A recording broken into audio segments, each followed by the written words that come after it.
ago, the roaring 20s. It was the roaring 20s, and we're hotter right now than they ever were in the roaring 20s, I believe. And we're going to be a lot hotter, but we're going to keep it going. We're not going to have 1929 happen. Although, if it would have continued the way it was, it might not have been too good. But when they built it, nobody knew what was going on. Nobody knew opulence. Nobody knew real luxury. Nobody knew poverty. They didn't know anything. And they learned a hard lesson. In 1929, they learned a very, very hard lesson. And we're going to turn our country around. We're going to make it so great, so strong, so powerful. We're going to bring it all back. I want to thank some people that have been so instrumental in doing such a great job in terms of not only policy, but people, and people love them. Brooke Rollins, who put this on with Linda McMahon. Linda has been a great friend of mine for a long time, right, Linda? I want to thank you very much. And the America First Policy Institute, what a job they've done. But I said, you know, the policy is much more important if we do it for 8 years than it is if we do it for 4 years. So I said, let's do this. Don't worry about your policy. Let's get out and let's win the election.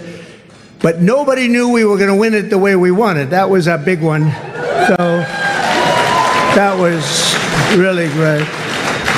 And Javier, I'd like to congratulate you on the job you've done for Argentina. Your speech was beautiful, but the job you've done is incredible. Make Argentina great again. You know, MAGA. He's a MAGA person. And you know, he's doing that. He's actually doing that. Just happens to work with EA. That one we don't have to worry about. It doesn't work so well with other countries, but you know what? I think your numbers are working also. You've done a fantastic job in a very short period of time. It's an honor to have you here. That's really great. Thank you. Also, Speaker Mike Johnson, wherever you may be, Mike, in this very big and crowded room. Thank you, Mike. I went yesterday, just in case, I said, look, I want to tell you, I'm behind this man 100%, and he got 100% of the vote from Republicans. Are you sure? You sure, huh? No, he's doing a great job. Nothing easy. We actually had one little period, about 4 weeks, where we had a majority of 1. That was not pretty, right? And you handled it beautifully. He just kept that stiff upper lip. But he's doing a really good job, and that was a great vote you got yesterday. Totally unanimous vote. Congratulations, Mike. That's beautiful. Members of Congress, all of whom voted for Mike, and they've been my friends. It's just a small group, but we have a lot of them outside, and we have a lot of them coming over the weekend. Byron Donalds, the star. Where's Byron? Byron, what a star. What a star. Thank you, Byron. Ronnie Jackson, Doc Ronnie, he's been a lot of things. He was my doctor. He was a great admiral, you know, highly respected admiral, great doctor at the White House, and now he's a very popular congressman. He won by 48 points. That's pretty good. Of course, it was a very, very Trumpy district, but he won by 48 points. But when he was a doctor, they asked him the question, the fake news, which is here. Look, wow, that's a lot. That's a lot. We invited him, and they said, can we come in? I said, we have nothing to hide as Republicans, right? We have nothing to hide. But they asked Ronnie, they asked the doctor, he was up in the podium, who's the healthiest? Because he was the doctor for Barack Hussein Obama, Donald Trump, and he was the doctor for Bush also. They said, who's the healthiest of them all? He said, without question, it's Donald Trump. And I said, I like that guy. I said, I like that guy.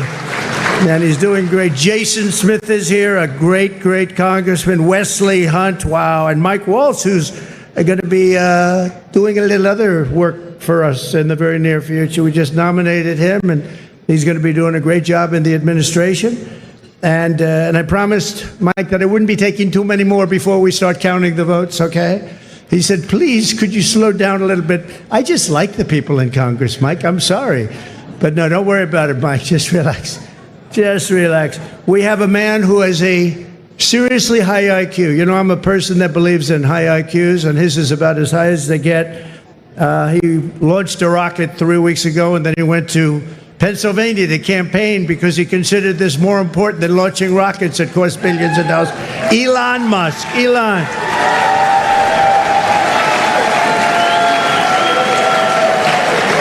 What a job. What a job he does. He's a great, and he happens to be a really good guy. You know, he likes this place. I can't get him out of here. He just likes this place. And you know what? I like having him here, too. He's good. He's done a fantastic job. Really an incredible mind, and he's an unbelievable entrepreneur, sort of everything. I'm asking him, what do you do best? And we were not able to figure it out, but it's a lot of things. Another one who's another great mind and a great guy and so popular, and I think he's right. He wants to make people healthy. It's driven him pretty wild over the last number of years, and the Democrats didn't treat him well. He was doing fantastically well, and I think they came out with some rule that you had to do this, Mike. You had to get 70 or 75% of the vote to qualify to be in the primary. That was a pretty tough thing to get. And he was doing incredibly well, and he decided he can't do it, went independent. Now he's with us all the way. And today I nominated him for, I guess, if you like health and if you like people that live a long time, it's the most important position, RFK Jr. Bobby? Good.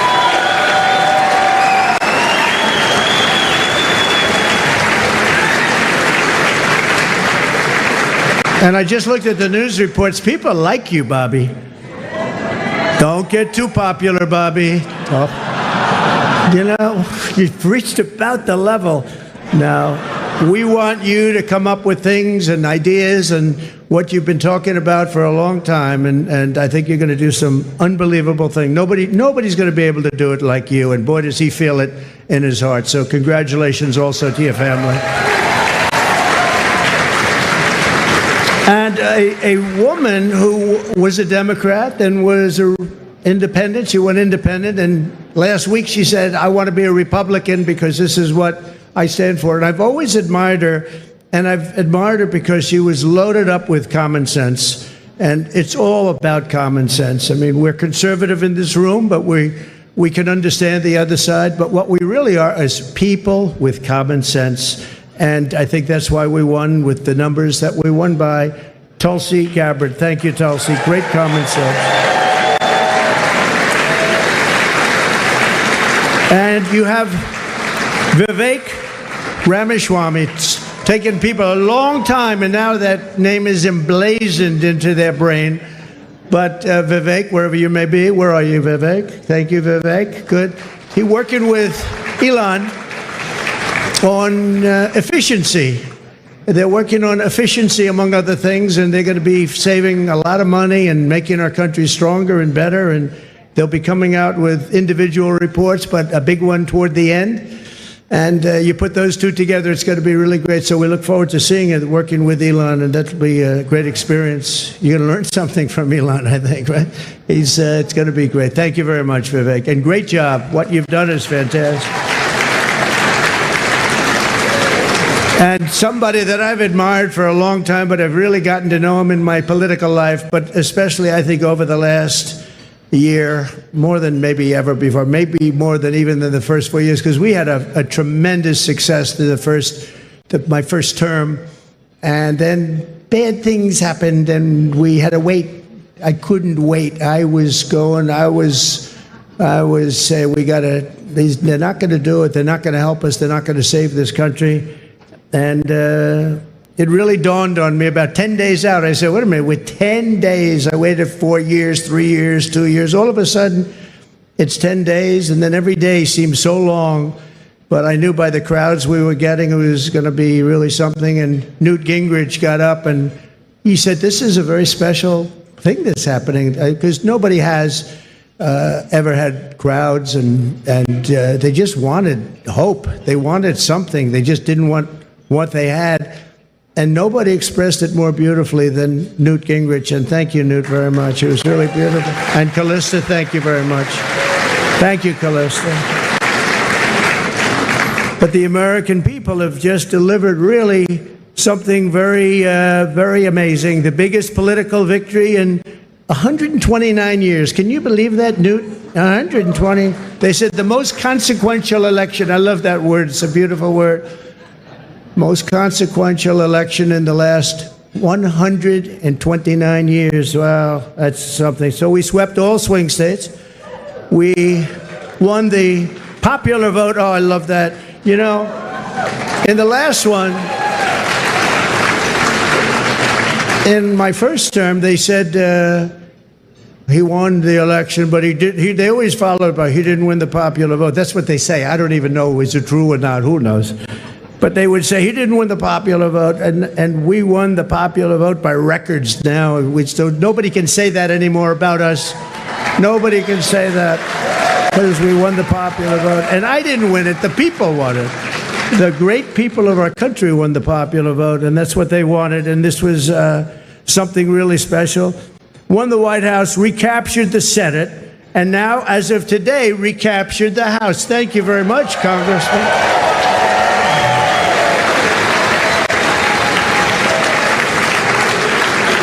And on track, looks like we have it, the largest margin in the national vote in presidential year since 1928. That's a long time ago. Well, that's interesting. That's when this House was built, 1928. It took a lot of years, but that was when it was completed. And something that I just read here, and I saw from one of our friends from the news, from the media, we won, I didn't know this, we won 49 out of 50 states, shifted toward the GOP significantly. That's a big number. So we won the largest share of black and Hispanic votes of any Republican in the history of our country, recorded history of our country. So we won, think of that. We won the largest share of black and Hispanic voters. That's so incredible. They're unbelievable people. We respect them. We admire them. They've been through a lot, and they like us. And it wasn't easy. It wasn't easy. But if you take a look at the border of Texas, the governor called me, Greg Gabbard, who's a great guy, called me up. He said, you won every single town on the border, and these towns were always blue. They were a dark, strong blue, and we won every single town up and down the border in Texas. We won with married women. What about unmarried women? What happened to unmarried women? We won with married women. We won half of all ages. Think of that. More than 50% of the 18 to 29-year-olds, the highest in many decades, the highest number. And again, it really has to do with common sense. You know, people don't want men playing in women's sports, right? They don't want it. They don't want it. You know, I said that during the last few weeks, I was very heavy on the common sense things, like they want a border. They want people to come into our country. They do. They don't want to have exclusion, but they want to come in legally through a system. They don't want them coming in through prisons and through where you dump a prison from countries all over the world, dumping prisons into our country. The prisoners dumped into our country by the millions. They don't want that. They don't want all of the kind of things they don't want drug dealers. They don't want gang members. They don't want people that are causing trouble. They don't want people that the country doesn't want. And they had I would say a truth, Elon would say an X, but it came out and it had 12 different things, and it went down a list of things, and part of it was that the cartels were bringing in drugs. They don't want them. It's stopping. Wait till you see the numbers that are going to be released. In 2 days, things happened to our country. This is 2 days as of 3 days ago, but things are happening to our country that we didn't see happening for years. The caravans on the way up, 35,000 people, they're breaking up. They're breaking up. They're not making the journey.